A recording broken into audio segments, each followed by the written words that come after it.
It's a very special time in the network. 처음부터 100만 달러를 빌리세요. 가능하다면 연 10% 이하의 이자로요. 이건 당신의 미래를 담보하는 겁니다. 학자금 대출을 갚지 마세요. 절대 주택담보대출을 갚으려 하지 마세요. 지금 여러분은 블랙잭 테이블에 앉아 있습니다. 손에 든 카드는 에이스와 킹. 절대 질 수 없는 조합이죠. 여기서 유일하게 질 수 있는 방법은 게임에 참여하지 않는 것뿐입니다. Volatility is Satoshi's gift to the faithful. 변동성을 두려워하지 마세요. 그건 사토시가 비트코인을 믿는 자들에게 준 선물입니다. 만약 비트코인이 변동성이 없었다면 어떻게 됐을까요? 당신보다 돈 많은 사람, 권력 있는 사람들이 모든 비트코인을 다 사버렸을 겁니다. 당신 차례는 오지도 않았을 거예요. 지금 당신이 이 기회를 가져갈 수 있는 유일한 이유, 바로 이 변동성 덕분입니다. 여러분, 저는 지금까지 제 채널에서 정말 여러 가지의 마이클 세일러 영상들을 계속 만들어 왔는데요. 이번 영상은 정말 만들면서 계속 소름이 돋았습니다. 특히 영상 뒷부분으로 가면 갈수록 와, 진짜 미쳤습니다. 이번엔 제가 인트로에서 긴 말하지 않고 바로 마이클 세일러 연설로 들어갈 텐데요. 자, 그럼 지금 바로 마이클 세일러를 만나러 가시죠. 렛츠 고! 이제 당신은 책임감 있는 재정과 체계적인 계획, 그리고 비트코인을 중심으로 장기적인 전략을 세워야 할 때입니다. 자, 가장 기본은 이겁니다. Let's start with this one. DCA, Dollar Cost Averaging. DCA, 달러 코스트 에버리징, 즉 적립 매수입니다. What's the next strategy? Leverage. 그렇다면 다음 전략은 뭘까요? 바로 레버리지입니다. 처음부터 100만 달러를 빌리세요. 가능하다면 연 10% 이하의 이자로요. 이건 당신의 미래를 담보하는 겁니다. 지금껏 활용하지 못했던 자산들을 꺼내는 거예요. 의자가 있으면 그걸 팔고, 집이 있으면 담보로 잡으세요. 자본을 똑똑하게 활용하라는 얘기입니다.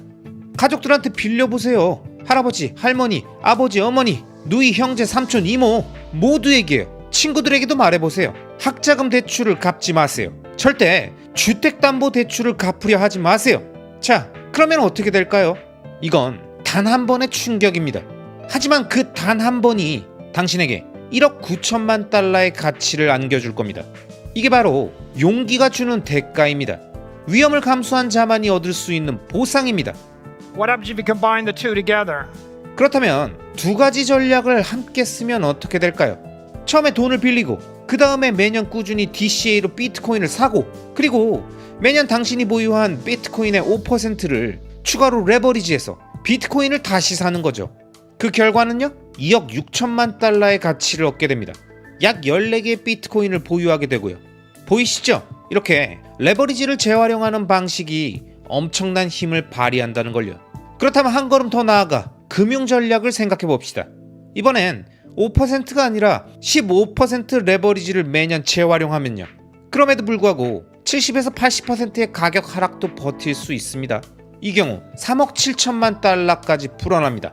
그리고 이제 비즈니스 전략을 보죠. 우선 회사를 설립합니다. 레버리지는 10% 수준으로 유지하고 매년 순자산 가치의 2배 수준에서 5%의 지분을 새로 발행합니다. 즉 연간 5% 희석을 감소하는 전략이에요.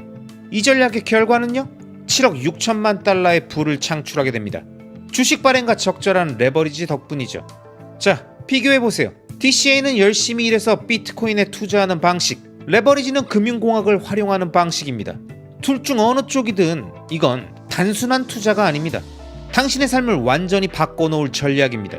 DCA에 레버리지를 더하면 훨씬 더 멀리 갈 수 있습니다. 금융 전략은 단순한 DCA보다 거의 10배, 그리고 비즈니스 전략은 그보다 더 뛰어나 거의 20배에 달하죠. Let's talk about tradecraft. 자, 이제 거래 기술에 대해서 이야기해 봅시다. 어떻게 하면 청산당하지 않고 이걸 해낼 수 있을까요? 어떻게 하면 똑똑하게 이걸 실행할 수 있을까요?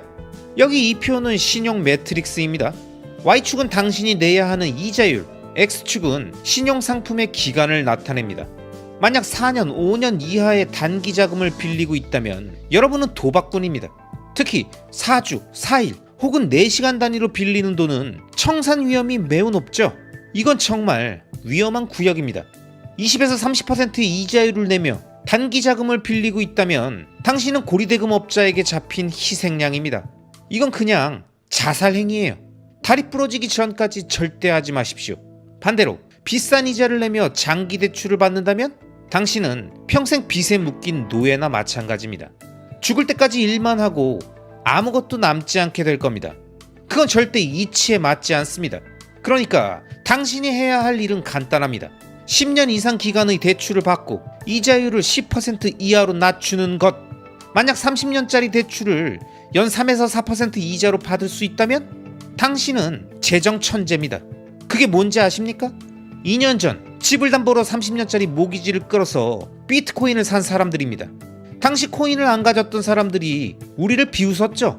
하지만 지금은요, 연 3에서 4%의 자본 비용을 내고 29% 수익률을 얻는 겁니다. 이게 복잡한가요? 아닙니다. 단순히 이익을 바꿔치기 한 것뿐입니다. 자, 이제 주식 이야기를 해볼까요? 당신이 회사를 가지고 있다면 말입니다. 회사 지분의 90%를 순자산 가치의 3배 가격에 팔았다면 당신은 이미 현금화에 성공한 겁니다. 많은 돈을 벌었고 은퇴했으며 지금쯤 흔들의자에 앉아서 여유롭게 커피를 마시고 있겠죠. 당신은 부자입니다. 축하합니다. 그게 바로 당신의 출구 전략입니다. 그럼 회사의 50에서 60%를 순자산 가치의 3배에서 5배에 팔았다면 그럼 당신은 지금 경주마가 된 겁니다. 조교사가 있고 함께 뛰는 파트너가 있습니다. 이제 진짜 레이스가 시작됐습니다. 만약 회사의 20%만 순자산 가치의 7배에 팔 수 있었다면요, 그럼 당신은 유니콘입니다. 사람들이 당신에 대한 책을 쓸 것이고 잡지 표지에 당신 얼굴이 실릴 겁니다.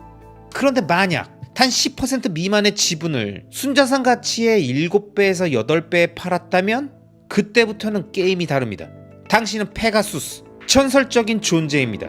하늘을 나는 말처럼 전설적인 슈퍼스타 그 자체입니다. 당신에 대한 책이 쓰이고 당신의 전략은 대학 강의 교재가 될 겁니다. 이제 이 그래프의 붉은 선, 이건 절대 넘지 말아야 할 금지선입니다. 순자산 가치보다도 낮은 가격에 주식을 발행하고 있다면 당신은 당신 자신의 주식들을 희석시키고 있는 겁니다. 그건 파멸입니다. 절대 해서는 안 됩니다. 그리고 여기 우리가 자주 듣게 될 반론들이 있습니다. 특히 노코이너, 즉 비트코인을 소유하지 않은 부자 친구들, 재정 고문들이 주로 이런 말들을 할 겁니다. 시작하기엔 너무 늦었어. 그래, 너는 성공했지. 하지만 내가 2013년에 샀다면, 2020년에 샀다면 나도 그랬을 거야.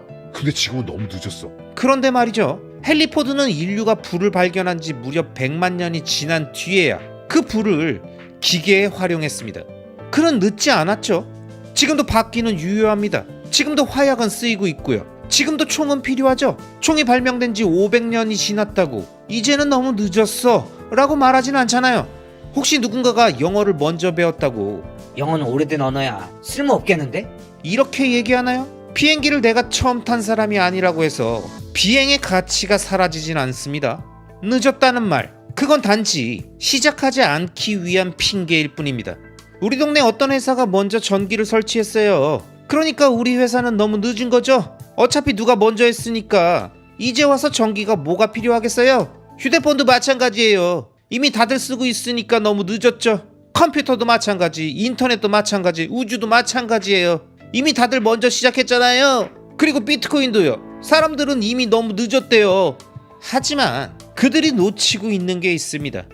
Bitcoin's technology is not a speculation. 비트코인은 기술입니다. 투기가 아니에요. 비트코인을 투기라고 생각하는 사람들은 정작 비트코인이 뭔지도 모릅니다. 디지털 에너지라는 본질을 이해하지 못하니까요. 디지털 기술이라는 사실을 모릅니다. 기술을 이해한다면 절대 늦은 법은 없습니다. 그리고 이 한마디를 남기고 싶습니다. 옳은 일을 하는 데는 결코 늦은 때란 없다. 그리고 또 다른 반론들도 나오죠. 비트코인은 폰지 사기야. 튤립 버블이지. 너무 좋아서 오히려 믿을 수가 없어. 금융 역사상 가장 위험한 4단어가 뭔지 아십니까? 이번엔 다르다.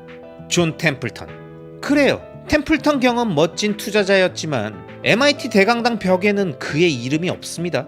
거기엔 아이작 뉴턴, 마리 퀴리, 엘베르트 아인슈타인, 그리고 갈릴레오가 있습니다. 왜죠? 템플턴은 과학자도 공학자도 아니기 때문입니다. 중요한 건 바로 이겁니다. 이번엔 정말로 다릅니다.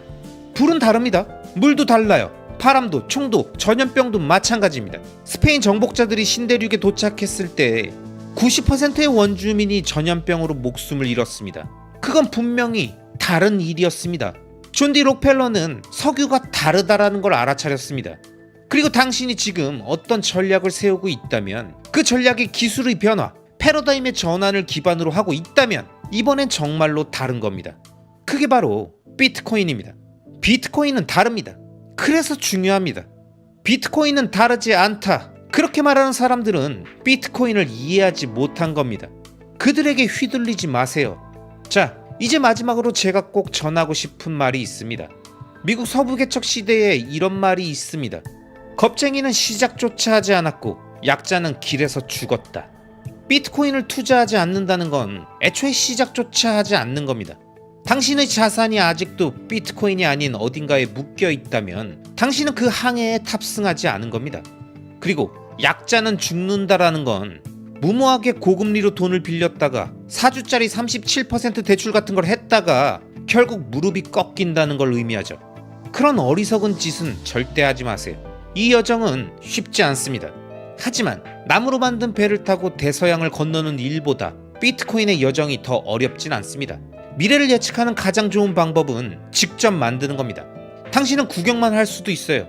기다리기만 할 수도 있습니다. 하지만 스스로 미래를 만들 수도 있습니다. 일본에선 메타플래닛이, 스웨덴에선 H1이, 다른 곳에선 스마트웹이, BTC 프라하가 각자의 방식으로 미래를 만들어가고 있습니다. 기계를 만드세요. 에너지를 투입하세요. 크랭크를 돌리세요.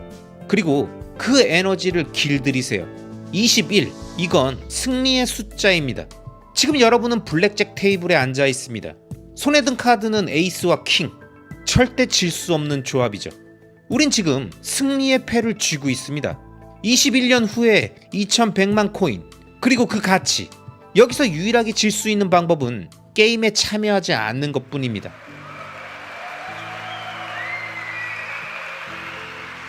만약 당신이 앞으로 60초 뒤의 미래를 마법처럼 볼 수 있는 능력을 갖게 됐다면, 그리고 당신이 블랙잭 테이블에 앉아 있고 곧 블랙잭이 들어올 걸 안다면, 그럼 크게 배팅해야죠. 그래야 이길 수 있습니다. 게임을 해야 합니다. 배팅을 해야 합니다. 당신은 이미 이기는 패를 쥐고 있어요. 그걸 써야 합니다. Embrace the volatility. Volatility is Satoshi's gift to the faithful. 변동성을 두려워하지 마세요. 그건 사토시가 비트코인을 믿는 자들에게 준 선물입니다. 만약 비트코인이 변동성이 없었다면 어떻게 됐을까요? 당신보다 돈 많은 사람, 권력 있는 사람들이 모든 비트코인을 다 사버렸을 겁니다. 당신 차례는 오지도 않았을 거예요. 지금 당신이 이 기회를 가져갈 수 있는 유일한 이유, 그 21년짜리 시간적 우위를 누릴 수 있는 유일한 이유는 바로 이 변동성 덕분입니다. 만약 비트코인이 완전히 예측 가능해진다면 워렌 버핏이 나와서 이렇게 말할 거예요. 그래요. 이제 이해했어요. 우리는 모든 비트코인을 샀습니다. 그리고 비트코인이 2천만 달러까지 치솟겠죠. 그때는 이미 늦었습니다. 당신의 기회는 사라진 겁니다. 비트코인이 조용한 자산이 되는 순간 당신은 더 이상 부자가 될 수 없습니다. 혼돈 속에 기회가 있습니다. 그건 결함이 아니라 본질입니다. 그걸 즐기세요. 거친 파도에 휘청이는 배에 올라탔을 때 멀미가 날 땐 뭐라고 하죠? 수평선을 보라고 합니다. 수평선이 뭡니까? 그건 바로 21년입니다. 그 수평선 위엔 2100만 달러짜리 비트코인이 떠 있습니다. 당장의 파도에 너무 흔들리지 마세요. 수평선을 보십시오. 그 시야가 당신이 후회할 행동을 막아줄 겁니다. HODL, what does it mean? It means ignore the noise. It means 호들, 이게 무슨 뜻일까요? 소음을 무시하라는 뜻입니다. 그 소음은 당신의 수익률을 희석시키고 당신의 집중력을 흐트러뜨리고 당신의 삶의 질을 빼앗아갑니다. 뉴스, 미디어, 세상의 모든 플랫폼들이 소음을 만들어내기 위해 존재하죠. 공포와 자극, 혼란을 퍼뜨리며 말입니다. 이게 위험하다, 저게 폭락한다, 지금 당장 팔아야 한다, 이런 식으로요. 하지만 우리는 그런 소음에 휘둘려 실수를 하거나 인생을 망치지 않아야 합니다. 기억하세요. 그리고 수평선 너머를 보세요. 4.8개의 비트코인. 그것만으로도 상상할 수 없는 부를 갖게 됩니다. 평균적인 중산층보다 300배 부유한 사람이 되는 것이죠. 48개의 비트코인. 그건 21년 뒤 억만장자, 즉 조단위 자산가가 되는 숫자입니다. 가능하다면 당신도 48개의 비트코인을 보유하게 되길 바랍니다. 왜냐고요? 이건 당신의 유산이기 때문입니다. 당신 자산을 넘어서는 생각, 당신의 가족을 위해, 당신의 자녀를 위해, 만약 그게 아니면 당신의 커뮤니티를 위해서, 당신이 살아온 삶의 방식, 그 모든 것을 지키기 위해서라도 이 기회를 잡으세요. 마지막엔 당신과 함께 이 길을 걸어온 사람들을 위해서라도요. 함께 피를 흘리고 희생하고 위험을 감수하고 믿음을 가지고 싸워온 그 사람들 말입니다. 이건 당신의 유산입니다. 그걸 자녀에게 남기세요. 자녀에게 남기지 못하겠다면 비트코인 커뮤니티에 남기세요. 그리고 2100만에서 만납시다. 반드시 그 자리에 계시길 바랍니다. 여기서 현재 시스템의 폰지 구조를 강조하고 있어요. 시스템 자체가 문제예요. 여기서 말하는 시스템이란 중앙은행 체제와 그 위에 올라간 부분 지급준비 기반의 상업은행 시스템, 즉 현재의 법정화폐 시스템 전체를 의미합니다. 총 부채가 줄어든 적은 단 한 번뿐이었습니다. 2008년 금융위기 때였고 그때도 부채가 고작 1% 정도 감소했을 뿐이죠. 그런데 바로 그때 미국은 본원 통화를 1조 달러에서 6조 달러 수준까지 급격히 올립니다. 즉 부채를 조금이라도 줄이는 건 용납하지 못한 채 파티를 계속 이어간다는 겁니다. 그리고 바로 그 지점에서 비트코인의 역할이 더욱 중요해지는 것이죠. 가장 고품질의 희소한 자산을 보유하는 것, 그게 유일한 방법입니다. 대부분의 사람들은 변화를 싫어합니다. 특히 자신이 어느 정도 성과를 냈던 분야에서 큰 변화가 일어나는 걸 상당히 경계하죠. 나름 자기가 발견하고 노가다 하면서 자신만의 노하우, 성공 방정식 이런 걸 겨우 만들어서 진입장벽 구축했는데 갑자기 큰 변혁이 시작되면 이걸 받아들이지 못하는 거죠. 이런 심리가 강하게 작용하는 게 바로 비트코인입니다.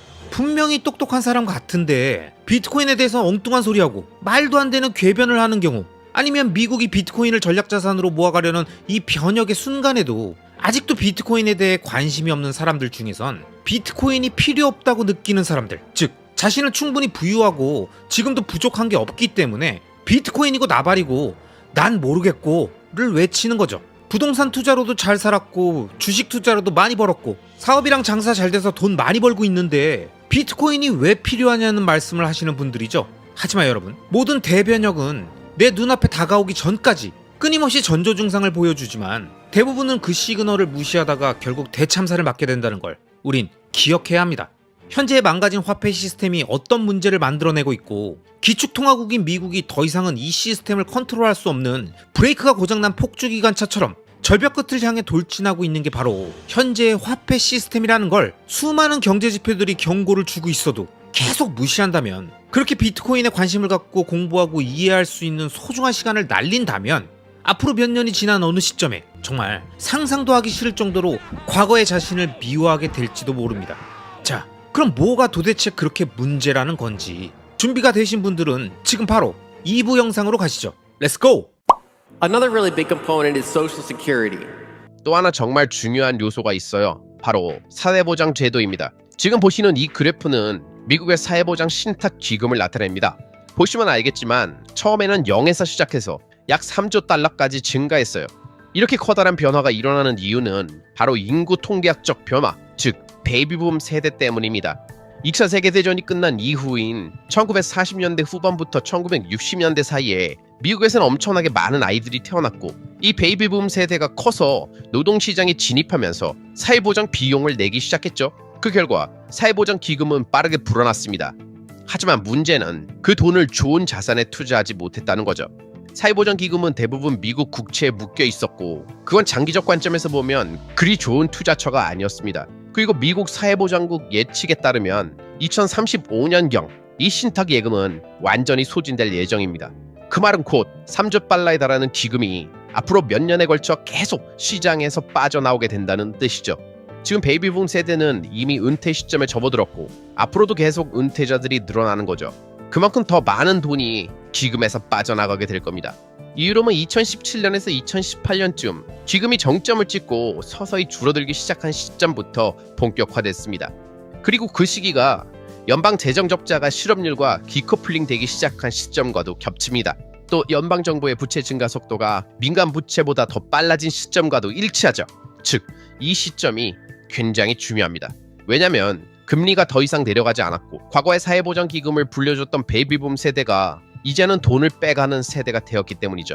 이 사회보장 기금은 앞으로도 향후 10년간 의료, 여행, 주거 등 사람들이 실제로 지출하는 모든 영역을 통해서 경제로 다시 흘러들어가게 됩니다. 가끔 기금이 고갈되는 정확한 시점은 1년 정도 앞당겨지거나 뒤로 미뤄질 수 있지만 이건 대부분 보험 수학적 계산이라서 사실상 피할 수가 없는 구조입니다. 그리고 중요한 건 이 연령대 사람들은 투표를 한다는 점이죠. 젊은 사람들은 시위를 하긴 하지만 막상 투표는 잘 안 하거든요. 반면에 이 고령자 유권자들은 정기적으로 투표에 참여합니다. 그래서 지금 미국 정치에서 이 기금과 관련된 지출을 건드리는 건 정치적으로 금기된 영역이에요. 터치하면 감전되는 선이라고 불릴 정도죠. 공화당이든 민주당이든 사회보장 제도는 건드리지 않겠다고 이미 공언한 상태입니다. 극단적인 정치 양극화 속에서도 양당이 유일하게 합의하고 있는 몇 안 되는 영역 중에 하나예요. 사실상 이 기금의 운명은 이미 정해져 있다고 봐도 됩니다. 이제 마지막 슬라이드쯤에 도달했는데요. 여기서 현재 시스템의 폰지 구조를 강조하고 있어요. 단순히 인구 문제나 부채 문제만의 문제가 아닙니다. 근본적으로 시스템 자체가 문제예요. 여기서 말하는 시스템이란 중앙은행 체제와 그 위에 올라간 부분 지급준비 기반의 상업은행 시스템, 즉 현재의 법정화폐 시스템 전체를 의미합니다. 이 시스템은 멈추지 않고 계속 성장해야만 유지할 수 있는 구조예요. 마치 수용을 멈추면 익사하는 상어처럼요. 멈추면 죽는 구조입니다. 계속 확장하고 계속 부채를 늘려야만 유지되는 구조라는 거죠. 여기 보이는 그래프에서 위쪽 선은 미국 전체 시스템의 총 부채입니다. 정부 부채와 민간 부채를 다 합친 값인데 사상 처음으로 100조 달러를 넘어섰습니다. 그리고 아래쪽 선은 본원 통화, 즉 중앙은행이 직접 찍어낸 기초 통화량입니다. 이 그래프는 1966년부터 2025년까지의 데이터를 보여주고 있어요. 그 긴 기간 동안 총 부채가 줄어든 적은 단 한 번뿐이었습니다. 그 유일한 예외는 2008년 금융위기 때였고 그때도 부채가 고작 1% 정도 감소했을 뿐이죠. 그런데 바로 그때 미국은 본원 통화를 1조 달러에서 6조 달러 수준까지 급격히 올립니다. 즉 부채를 조금이라도 줄이는 건 용납하지 못한 채 파티를 계속 이어간다는 겁니다. 그 시점을 기준으로 간단히 계산해보면 2008년 당시 미국 시스템 전체의 총부채는 약 50조 달러였고 본원 통화는 약 1조 달러였습니다. 즉 50대 1의 레버리지 구조였다는 거죠. 이거 마치 무모한 크립토 고배율 파생 상품에서나 볼 수 있는 수준입니다. 경제 전체가 그런 구조로 돌아가고 있다는 것은 상상 이상으로 위험한 일이었죠. 그리고 그들은 결국 금리를 제로까지 낮췄고 더 이상 민간 부채를 키울 수 없는 한계에 도달했습니다. 그 결과 민간에서 정부로 레버리지 구조가 이동하게 된 겁니다. 즉 오늘날 우리가 겪고 있는 이 공공부문 부채 중심의 경제는 그때부터 이미 불가피하게 형성된 구조라는 걸 이 데이터가 잘 보여주고 있는 거예요. 사실 저는 이 차트보다 훨씬 더 오래된 데이터도 살펴봤어요. 110년 가까이 거슬러 올라가는 데이터였죠. 그 결과 총부채가 자연적으로 감소한 시기는 단 4년뿐이었습니다. 그건 바로 1930년부터 1934년까지 대공황 시기의 일이었어요. 즉 110년 동안 단 5년만 총 부채가 줄어들었던 적이 있었던 거죠. 이게 의미하는 건 분명합니다. 이 시스템은 절대로 폰지 구조가 무너지도록 두지 않는다는 것이죠. 그 정도로 정치 금융 시스템 전체가 부채 유지에 철저하게 중독되어 있습니다. 그리고 이게 바로 비트코인과의 가장 큰 대비점입니다. 제 마지막 슬라이드에서는 세부 내용보다 전체 흐름의 모양을 봐주시면 좋겠습니다. 이 차트들은 100년 이상의 시계열을 보여줘요. 제가 말하고 싶은 핵심은 이겁니다. 지금 우리가 겪고 있는 이 부채 위기, 사실 미국은 한번 겪어본 적이 있다는 거예요. 그건 바로 1940년대 2차 세계대전 전후의 시기였습니다. 역사적으로 부채가 자연스럽게 늘어나는 이유는 진짜 위기가 왔을 때는 전체 시스템 자체를 회전시키기 때문입니다. 우리는 지금 그 두 번째 전환점에 도달한 셈이죠.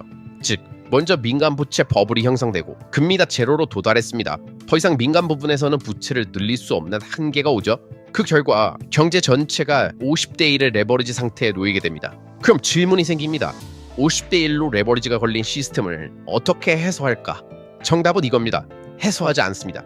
대신 본원 통화를 더 찍어내는 것, 그게 이 시스템이 항상 해왔던 방식입니다. 결국 민간 부채 성장의 한계를 맞이하면 정부가 대신 나섭니다. 연방정부의 부채 성장과 막대한 재정 적자가 그 자리를 대체하는 겁니다. 그 결과 민간 부문 부채가 잠시 안정되더라도 공공 부문에서는 부채가 계속 늘어나는 구조로 바뀌는 거죠. 이제 남은 건 이 새로운 부채 시대에서 어떻게 살아남을지를 고민하는 일입니다. 그리고 바로 그 지점에서 비트코인의 역할이 더욱 중요해지는 것이죠. 이제 우리는 완전히 레일을 벗어난 상태입니다. 이건 제가 이전에 말했던 것처럼 연준이 금리를 올려서 뭔가를 멈추려고 해도 오히려 연방 재정 적자가 더 빠르게 늘어나게 되죠. 은행 신용은 줄어들지 않고요. 즉, 이제는 제어 장치가 없는 상태예요. 그리고 제가 지금까지 말한 건 다이마르 공화국이나 초인플레이션 얘기가 아닙니다. 우리가 지금 겪고 있는 건 매년 7%씩 꾸준히 늘어나는 재정 적자입니다. GDP 대비 적자가 70% 이런 게 아니에요. 딱 7%. 그런데 매년 반복적으로 생기는 거죠. 시계처럼 정확하게 매년. 문제는 그 끈질김, 끊임없음에 있습니다. 그리고 이게 바로 앞으로 비트코인이 존재하게 될 환경입니다. 오늘 제가 보여드린 슬라이드들 모든 데이터를 요약하자면 왜 이 기차는 멈출 수 없는가? 여기에 대한 딱 두 가지 이유가 있다고 말씀드릴 수 있습니다. 첫 번째는 질량입니다. 이 시스템은 폰지 구조로 설계되어 있기 때문에 성장을 멈추는 순간 디레버리징이 무자비하게 발생합니다. 그래서 계속 성장해야만 살아남을 수 있는 구조예요. 두 번째는 인간의 본성입니다. 우리는 세금을 더 내고 싶지 않죠. 그리고 적자의 수혜를 받는 사람들은 그걸 줄이고 싶어 하지 않죠. 정치인들 역시 임기 중에 적자를 줄일 유인이 없습니다.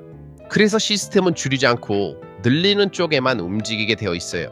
이게 바로 우리가 살고 있는 시스템입니다. 이건 말하자면 가변적인 장부죠.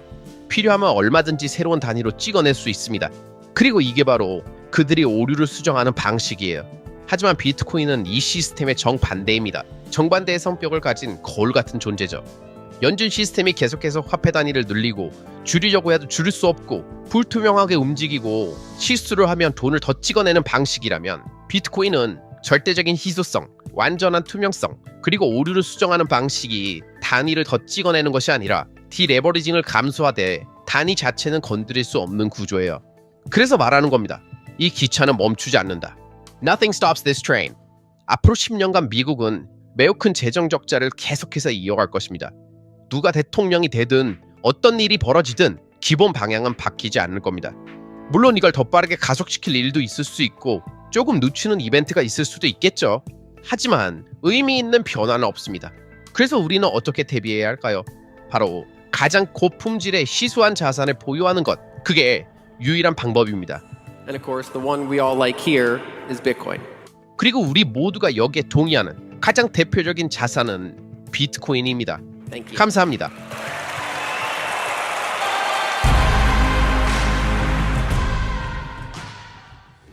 여러분, 이번 영상을 보시고도 아직도 좌든 우든 정치인을 믿고 재정 문제를 해결할 거라고, 경제를 살릴 거라고 생각하신다면 여러분은 이 영상을 한 번 더 보셔야 합니다. 현재 망가진 화폐 시스템에서는 그 어떤 성인군자가 온다고 해도 절대 이 구조 안에서 돈 풀기를 멈추고 긴축 재정을 하면서 재정 건전화를 실현하고 화폐 시스템을 되살릴 수 없습니다. 미국이든 유럽이든 중국이든 한국이든 어디든 끊임없이 종이화폐를 찍어내고 살포하면서 지금까지 해왔던 그 방식을 정치인들은 계속 사용할 테고, 그렇게 점점 망가진 화폐 시스템은 그 끝을 향해, 절벽을 향해서 지금 이 순간에도 달리고 있다는 걸 우린 절대 잊지 말아야 합니다. 그리고 그 최악의 상황을 대비한 해결책이 바로 비트코인이라고 믿는 비트코이너, 비트맥시들은 계속해서 이 사실을 주변에 알리고 스스로도 지속적으로 종이화폐를 비트코인으로 바꾸는 거죠. 이번 영상을 통해 지금이 무언가 거대한 변혁의 순간이라고 느끼셨다면 지금이라도 각 잡고 비트코인이 무엇인지 제대로 공부해 보시고요. 만약 비트코인이 아닌 다른 해결책이 있을 거라고 생각하시는 분들은 본인이 생각하시는 그 해결책과 비트코인을 비교해 보시면서 깊게 고민해 보시기 바랍니다. 다양한 자산에 투자할 수는 있지만 결국 이 망가진 화폐 시스템을 방어하는 가장 완벽한 수단은 비트코인뿐이라는 걸 시간이 지나면 지날수록 점점 이해하게 되시면서 자기 자산의 많은 비중을 비트코인으로 자연스럽게 옮기게 되실 겁니다. 아시겠죠? 그럼 오늘도 끝까지 함께 해주신 모든 구독자님들을 리스펙합니다.